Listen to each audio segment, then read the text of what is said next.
E a gente continua agora tratando de eleições, mas nos Estados Unidos. Nesta semana, a disputa para a Casa Branca ganhou novos rumos depois de Joe Biden desistir de concorrer ao cargo de presidente. Em discurso aos americanos, ele disse que estava passando o bastão para gerações mais jovens.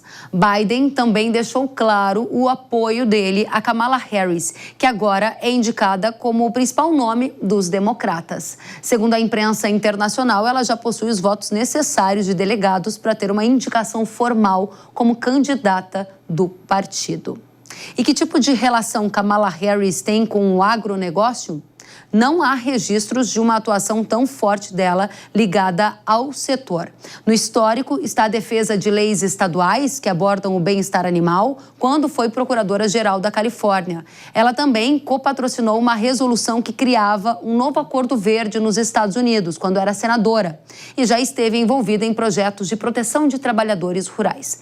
Vale destacar também que Kamala é vista como uma oponente mais dura da indústria petrolífera do que Biden. Como procurador-geral da Califórnia, ela processou diversas empresas petrolíferas. E a gente vai tratar de eleições nos Estados Unidos com impactos para o agro a partir de agora. A gente recebe Carlo Cauti, professor de Relações Internacionais do IBMEC. Seja muito bem-vindo, Carlo. Sempre um prazer. Obrigada pela companhia. E a minha primeira pergunta é se a disputa vai ser mesmo entre Trump e Kamala. Aparentemente vai, a Kamala Harris já obteve, assim, segundo as informações que temos até o momento, o número de delegados suficientes para garantir a sua nomeação na convenção do partido, que acontecerá daqui a algumas semanas. São 1.976 delegados necessários, ela já teria obtido isso, então a convenção do Partido Democrata deveria indicar, fora surpresas do último minuto, Kamala Harris como candidata do Partido Democrata.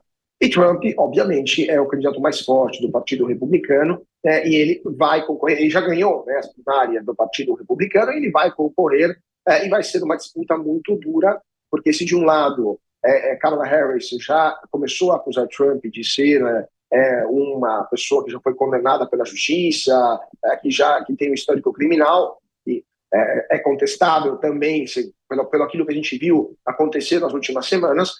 Por outro lado, Trump está acusando Kamala Harris de ser inepta, né, de não ter sido uma vice-presidente, vamos dizer assim, vigorosa e eficaz em seu cargo. Então, teremos uma campanha eleitoral muito dura nos Estados Unidos. Essa dureza que você coloca na disputa, ela repercute de alguma forma em perda de favoritismo do Trump? Porque depois do atentado, a gente viu o favoritismo dele disparar e houve até quem dissesse que ele já estava eleito, que a eleição já estava decidida. Aí Biden desiste, entra a Kamala e algumas pesquisas começam a mostrar uma disputa mais acirrada. Qual é o cenário na sua avaliação?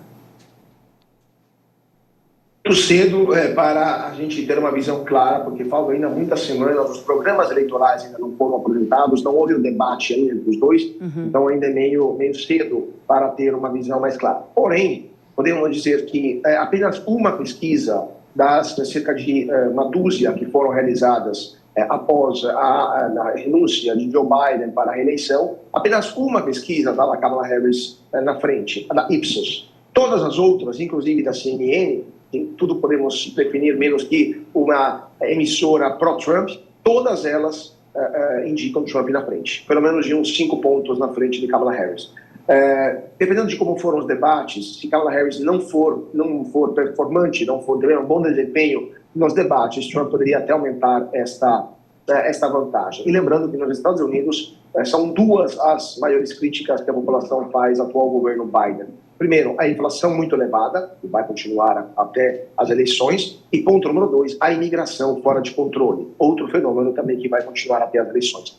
Se esses 2 pontos continuarem se agravando, vai ser muito difícil para Kamala Harris levar adiante sua campanha eleitoral. Interessante. Tem outro ponto que aparece entre as pesquisas que são feitas, é essa questão envolvendo a presença de Estados Unidos em guerras, como, por exemplo, a guerra na Europa, né? Aquele tipo de apoio financeiro dado à Ucrânia. Trump já disse no programa de governo dele que ele não vai se envolver em guerras que ele chamou de desnecessária. Qual é a visão de Kamala nesse sentido? É muito parecida com a do Partido Democratas de continuar apoiando e suportando países como a Ucrânia? Harris faz parte da ala esquerda do Partido Democrata, uma ala contrária ao interventismo militar americano no exterior, uma ala muito menos ligada, por exemplo, vamos dizer assim, ao entorno de Joe Biden, que via na presença americana no exterior quase uma missão, né? A Kamala é mais à esquerda, é chamado liberal, né? A ala liberal do Partido Democrata, e por isso ela é contrária a qualquer tipo de intervenção militar americana. Então, nesses dois pontos, Trump e a Kamala Harris acabam convergindo.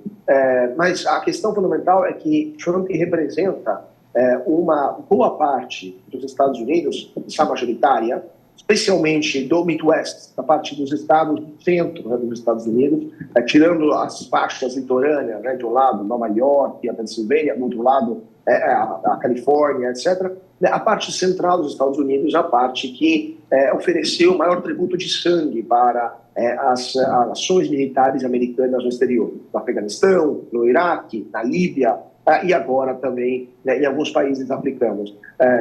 Em alguns casos, guerras conclamadas, né, como o Iraque e o Afeganistão, em outros casos, missões militares pontuais.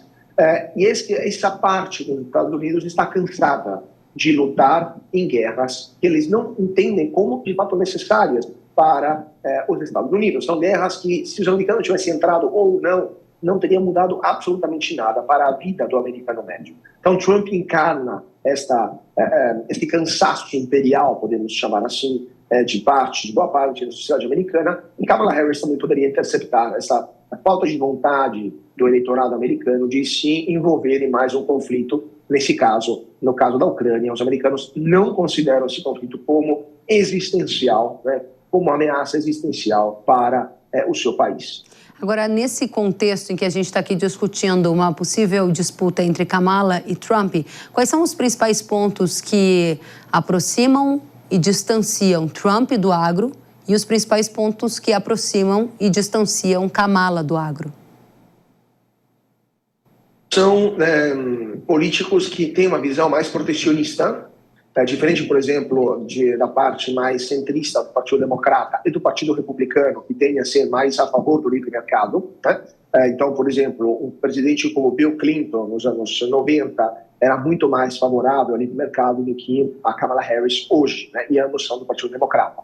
Ou um presidente como George Bush, no começo dos anos 2000, era muito mais a favor da abertura comercial internacional do que hoje Donald Trump. Então, se um dos dois ganharem, vai ser a mesma coisa, né? Independente de quem ganhar, vai ser a mesma coisa para o agro, especialmente para o agro brasileiro. Ambos têm uma posição em relação ao agro internacional estrangeiro e favorável ao agronegócio do seu próprio país. É claro que o agro americano é muito mais a favor do Trump, mas Kamala Harris vai ter que governar também para esta porção importante da sociedade americana. Então, em ambos os casos, quem quer que seja o vencedor, teremos mais barreiras protecionistas nos Estados Unidos para o agro brasileiro e também teremos mais barreiras, não só para o agro, mas para outras empresas que queiram entrar nos Estados Unidos. Teremos também mais dinheiro público para subsidiar o agronegócio americano, para subsidiar a indústria americana. Ambos têm essa visão de presença maior do Estado através de subsídios públicos, a Kamala Harris através também de outros tipos de intervenções, né?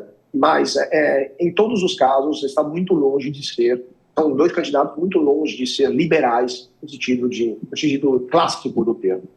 Um dos pontos que também nos chama a atenção quando a gente olha para o histórico da Kamala ligado ao agro, tem uma questão mais direta em relação a uma antítese, né? Uma visão contrária à indústria petrolífera. Com isso, poderia ter um aumento, incentivos para as práticas ESG e isso gerar efeitos colaterais no agro, porque Trump, por outro lado, no programa de governo, ele já fala que vai aumentar investimentos em combustíveis fósseis, o que pode também tirar a força da linha ESG lá no agro. Como você analisa isso, Cauti?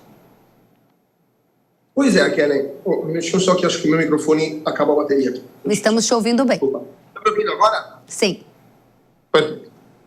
Sim, só pegando então a pessoa pergunta.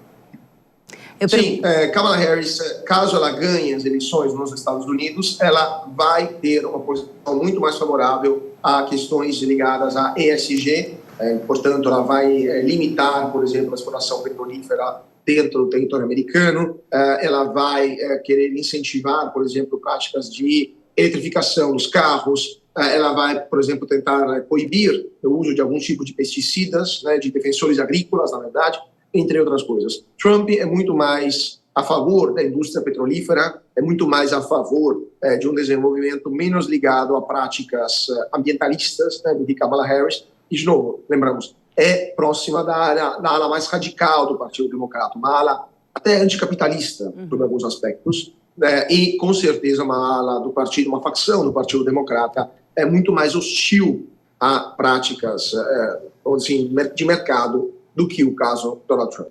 Muito bem. Carlo Cauti, professor de Relações Internacionais do IBMEC, muito obrigada por estar conosco. Volte sempre, é muito bem-vindo.